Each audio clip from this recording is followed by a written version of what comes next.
আসসালামু আলাইকুম। আজকে বিরিয়ানি রান্না করব মাংস দিয়ে, গরুর মাংস দিয়া। এখানে দিয়েছি আমি আগে পেঁয়াজ, তারপর দিয়েছি তেল,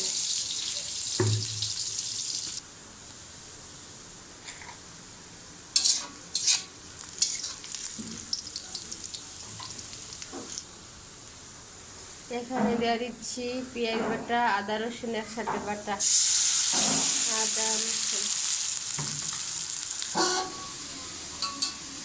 এলাচ, দারচিনি, লং, তারপরে দিয়ে দিচ্ছি তেজপাতা,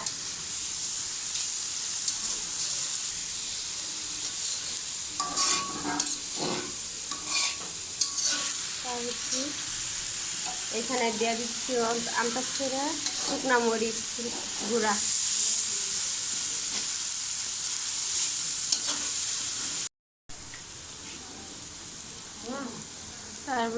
তারপরে দিয়ে দিচ্ছি জিরা ফাঁকি, তারপরে দিয়ে দিচ্ছি একটু টমেটো সস,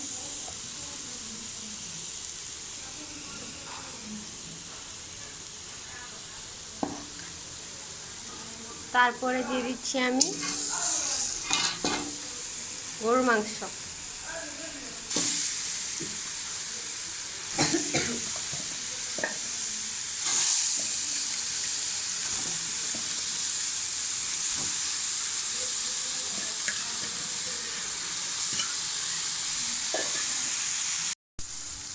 আমার মাংস কষানো হয়ে গেছে।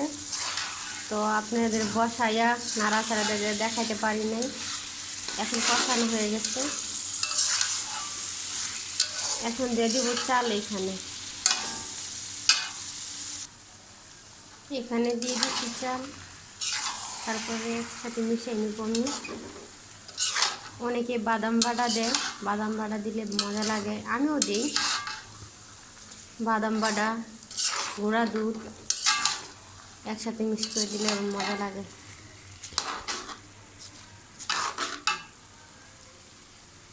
মজার স্বাদটা দ্বিগুণ বেড়ে যায়। এখানে পানি দিয়ে আমি বসাই দিয়েছি, তো বাড়াই দিচ্ছি এখন চুলার আঁচটা। একটু পানি গরমটা হলে, জলটা গরম হলে তারপর আমি চুলার আঁচটা একটু কমাই দিব।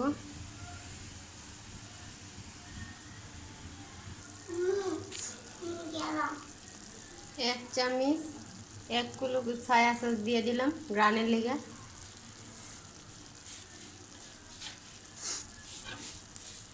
তারপর আমি উলট করে দিব, গ্রানটাতে সুন্দর হইব।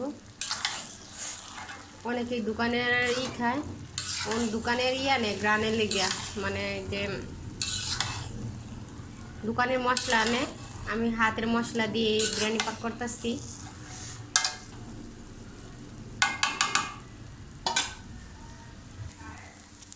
আমার বিরিয়ানি রান্না হয়ে গেছে, ফুটে গেছে, অনেক সুন্দর গ্রানও বাড়িয়েছে।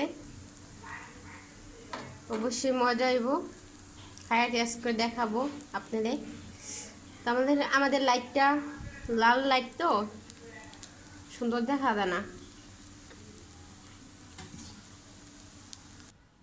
এখন আমার রান্না হয়ে গেছে, তো বিরিয়ানিটা অনেক মজা হয়েছে। আপনারা অবশ্যই রান্না করে খাই দেখবেন, এরকম করে আমি যেরকম করে করছি এরকম করে খাই দেখেন। মজা হলে অবশ্যই লাইক দিন। আপনারা দেখেন খায়া, রান্না বান্না করে খায়া টেস্ট করে তারপর দেখেন। আল্লাহ হাফেজ।